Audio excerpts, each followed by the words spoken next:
የሶስቱ ጓደኛሞች ታሪክ። ሰላም እንደምን አላችሁ? ይህ አነቃቂና ትምህርት አዘል ቪዲዮ ነው። ሰብስክራይብ ማድረጋችሁ እንዳትረሱ። ሶስት ጓደኛሞች በአንድ ሰፈር አብረው አደጎች ነበሩ። ስራ ለመስራት ወደ አንድ ከተማ መጓዝን አሰቡ። ሁላቸውም ተመካክረው ያንን ጉዞ ቀጠሉ። ጉዞው በጣም አድካሚ ነበር፣ ሩቅም ነበር። 3 ቀን 4 ቀን በእግራቸው ተጓዙ። ደከማቸው፣ ጠማቸው፣ ራባቸው። ፀሐዩ አልቻሉት። ከተማው ለመግባት ትንሽ እንደቀራቸው የሆነ ጫካ ያገኛሉ። እዛ ጫካ ውስጥ አድረው ጠዋት በማግስቱ ተነስተው በጠዋት በቀዝቃዛ እንሂድ ተባብለው ተነስተው ያን ጫካ ሲያቋርጡ ባለቤት የሌለው ብቻውን አንድ ትልቅ ሻንጣ ያገኛሉ። ያን ሻንጣ ይከፍቱታል። ሲከፍቱም በብር የተሞላ ነበረ። ደስ አላቸው። ለምን እንከፋፈልና ይህንን ብር ተመልሰን ወዳደግንበት ሰፈር እንሄድና የራሳችንን ስራ እንስራ። ከተማ ገብተን የቀን ስራ ሰርተን አርማታም ቢሆን ምንም ቢሆን ሸቀጣ ሸቀጦችም ቢሆን ነግደን ገና ለገና ሰርተን እንለወጣለን ብለን ያሰብነው በቅርቡ እዛው ገና ከተማ ሳንገባ ቀንቶናል። ፈጣሪ ረድቶናል። ይህን ብር ይዘን አደግንበት ሰፈር እንመለስ ብለው ተመካከሩ። ያንንም ብር ተከፋፍለው ለመመለስ እያሰቡ እንዳለ ራቡን ጥማቱን ስላልቻሉት አንደኛውን ልጅ ወደ ከተማ ግባና ምግብና ውሃ ይዘህ ና ቶሎ ብለው ያዙታል። እሺ ብሎ ያም ልጅ ወደዛ ወደ ከተማ አመራ። ሂዶ ምግብና ውሃ ይዞ ለመመለስ ራባቸውን ጥማታቸውን ለማስታገስ።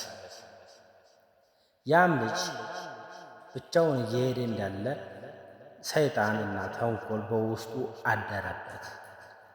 ለምን እነዚህ ልጆች ከዚህ ከምግብና ውሃ ላይ መርዝ ጨምሬ ልግደላቸውና ያለውን 3ታችንን ብር ራሴ ብቻዬን ይዤ ሄጄ ካደኩበት ሰፈር ትልቅ ነገር ከፍቼ ለምን ራሴን አላስተዳደረም ብሎ አሰበ።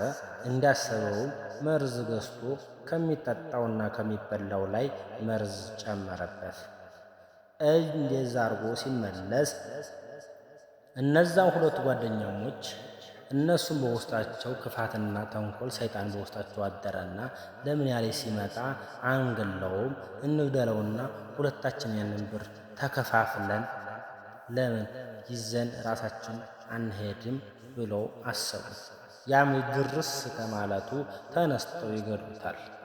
እነሱም በደም ሰክረዋል። ያንን ልጅ ገድለው ከሬሳው ላይ ተወደቀው ልጅ ላይ ያን መጠጥና ምግብ አንስተው ይበላሉ። እንደበሉ እንደ እንቅልፍ ብሎ በመሬት ላይ ተኝተው በዛው እስተመጨረሻው ይችን ዓለም ይሰናበታሉ። እንግዲህ አሳ ጉርጓሪ ዘንዶ ያወጣል፣ የሰው ፈላጊ የራሱን ያጣል የተባለው ለዚህ አይደለ? የተሰጠህን አሚን ብለህ ካልተቀበልክ ያለህን ትቀማለህ። እግዚአብሔር መልካም ሆኖ በሰጠን ጊዜ ውስጥ እኛም መልካም እንሆን።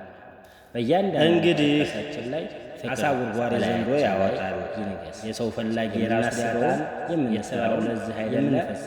የተሰጠህን አሚን ብለህ ካልተቀበልክ ያለህን መልካም ከመባል ይልቅ መልካም መሆን እግዚአብሔር መልካም ሆኖ በሰጠን ጊዜ ፍጹም መልካም እኛም መልካም እንሆን እና በእያንዳንዱ ማስተዋልን ፍቅር ያብዛላችን ላይ ይንገር። ሰብስክራይብ ማድረጋችን የምናስበውም የምንሰራውም የምንፈጽመውም ፍቅር ይሽተት።